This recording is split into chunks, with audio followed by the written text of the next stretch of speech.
De wagenoverdracht van de Hazekeutel en de Pielhaas aan de Prinsentrio's was een feestelijk eerbetoon aan de wagenbouwers.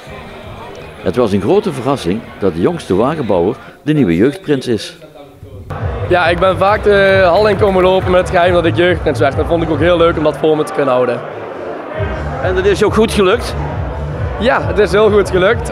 Alleen toen ze uitnodigingen kregen hadden ze wel een beetje een vermoeden van, zal de prins de eigen wagen bouwen zijn?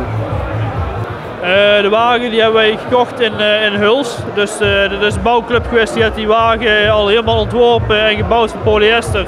En dan zien wij op Marktplaats gekeken van wat is een passende wagen voor ons, wat vinden we leuk. En zo zien we bij deze wagen terechtgekomen en ja, toen zien we gekopen en hierin gehaald. Niet alleen de Hazekeutel, maar ook de Prinsenwagen van de Pielhaas wordt hier gebouwd. We zijn hier met 15 man, constant eigenlijk bezig. We beginnen meestal al in september, eerste week september zijn we al bezig, 2 keer in de week. En sommige wel, soms 3 keer. Gewoon elke dinsdagavond en elke zaterdagmiddag zijn we bezig om toch een wagen, dan, als we die gekocht hebben van 9 meter hoog, terug te brengen op 7,5 maximaal, wat mag volgens de voorschriften. En toch een mooi geheel te halen. En als je terug hebt gebouwd, wil niet altijd zeggen dat hij mooier werd. Maar dat is de kunst om dat nog even goed een mooi geheel te houden. En dan zie je zo'n wagen staan. En dan zag ik dat paddenstoeletje achterop. En toen moest ik denken aan mijn elderlijk huis. Daar ben ik altijd overgegroeid en ik denk, godmonde ju. Voor het eerst dat ze een wagen bouwen, thematiseren, op de prins zelf. En al mijn broers en zussen staan erop, het is geweldig. Fantastisch.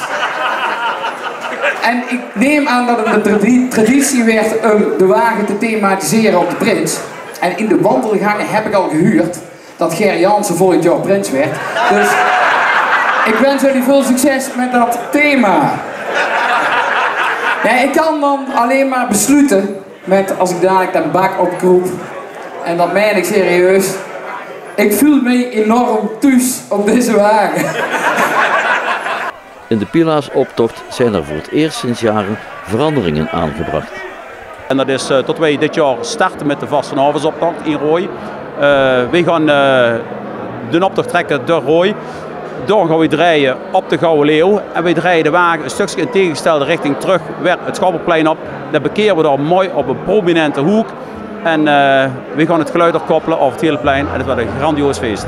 Vastenhavensavond. De optocht trekt maandag vanaf 13:41 door de straten van Venray.